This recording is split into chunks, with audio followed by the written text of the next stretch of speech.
खैर मेरे शेर जवाना दी नकली बस्ती रवे सरकार दी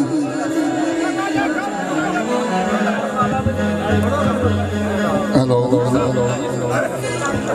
असल हुण टाइम सी कि जेड़ा फनकार आवे हुण रोजान ही दे सकदा लेकिन ड्यूटी चंद बहुत पेश कर रहे हैं मेला का नाम होगा जिथे विछड़े सजन मिल जाते बेली विछड़े मिलन का नाम मेला बाजों बेलियां कदों सहाय मेला बेली मिले दे आण उजाड़ अंदर उठे विछड़ियां दा बन जाए मेला होवन लखा तमाशे कुआर दा बाजों जानियां जान नूं खाए मेला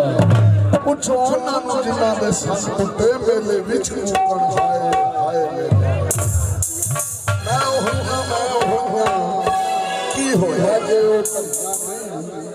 बंदे भावें मर मुक जांदे यादां कदे भी मरीआं नहीं कड़ी कड़ी जवाब रोलियां नाल कदे रोज हनेरियां झुलदियां नहीं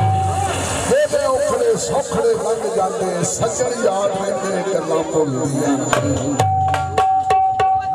असल सी मेरा कुछ रात प्रोग्राम सी